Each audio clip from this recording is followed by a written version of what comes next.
नमस्कार शेतकरी बंधूंनो, पशुपालन व्यवसाय करताना सगळ्यात जास्त खर्च हा जनावरांच्या खाद्यावर होतो. त्यामुळे जर खाद्य व्यवस्थापन किंवा आहार व्यवस्थित असेल तर पशुपालन व्यवसायातून जास्त नफा मिळवता येतो. दूध देणाऱ्या गायीसाठी 1 लिटर दुधामागे 400 ग्रॅम तर म्हशीसाठी 1 लिटर दुधामागे 500 ग्रॅम या प्रमाणात संतुलित पशुखाद्य द्यावं. गाभण असलेल्या गायी आणि म्हशींना 1.5 किलो ते 2 किलो प्रतिदिन या प्रमाणात संतुलित पशुखाद्य द्यावं. लहान आणि वाढीला लागलेल्या वासरांना त्यांच्या वयाच्या आणि वजनाच्या प्रमाणात 1.5 ते 2.5 किलो प्रत्येक दिवशी संतुलित पशुखाद्य द्यावं. शेतामध्ये काम करणाऱ्या बैलांना 1.5 ते 2 किलो प्रत्येक दिवशी संतुलित पशुखाद्य द्यावं. या संतुलित पशुखाद्यासोबतच जनावरांना त्यांच्या वयाच्या आणि दूध देण्याच्या प्रमाणामध्ये दररोज हिरवा चारा, सुका चारा आणि पाणी देणं गरजेचं आहे. साधारणपणे जनावरांना प्रत्येक दिवशी 15 ते 20 किलो हिरवा चारा आणि 6 ते 8 किलो सुका चारा द्यावा. जास्त दूध देणाऱ्या जनावरांना यापेक्षाही जास्त प्रमाणात हिरवा आणि सुका चारा देणं गरजेचं आहे.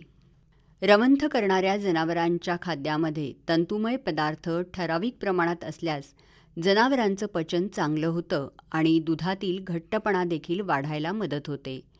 तंतुमय पदार्थ हे पचायला जड असल्यामुळे जनावरांचं पोट भरलेलं राहतं. गहू, ज्वारी, मका, बाजरी इत्यादी धान्यामध्ये कर्बोदकं भरपूर प्रमाणात असतात. गवत, कडबा, हिरवा चारा यामध्ये तंतुमय पदार्थांचं प्रमाण अधिक असतं. मंडळी, कर्बोदकांप्रमाणे स्निग्ध पदार्थ देखील शक्ती देतात. तेलयुक्त बिया आणि त्यांची पेंड यामध्ये स्निग्ध पदार्थांचं प्रमाण अधिक असतं. जनावरांच्या शरीरातील पेशींच्या वाढीसाठी स्नायू तयार करण्याकरता प्रथिनांची गरज भासते.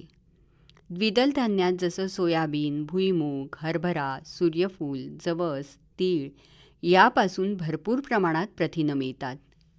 पशुखाद्य वापरल्याने जनावरांच्या स्वास्थ्यामध्ये जलद सुधारणा दिसून येते. पशुखाद्यामधून योग्य आणि आवश्यक प्रमाणात जनावरांना शरीरासाठी आणि दूध उत्पादनासाठी प्रथिनं देता येतात. जनावरांची रोगप्रतिकारक शक्ती यामुळे वाढते. तसंच त्यांची प्रजनन क्षमता मजबूत होऊन प्रजनन काळात त्यांचं स्वास्थ्य उत्तम राखलं जातं. जनावरांपासून मिळणाऱ्या उत्पादनाची गुणवत्ता सुधारते, म्हणजेच दुधाचे उत्पादन वाढतं, वासरं सुदृढ होतात. मंडळी, हे पशुखाद्य देताना ते भिजवून द्यावं, कारण शुष्क पशुखाद्य अन्ननलिकेतून जाताना घशात त्याचा गोळा बनून तो अडकू शकतो आणि जनावरांना धोका निर्माण होऊ शकतो. सकाळी द्यायचं खाद्य आदल्या दिवशी रात्री भिजवून ठेवावं आणि संध्याकाळी दिलं जाणारं पशुखाद्य सकाळी भिजवून ठेवावं.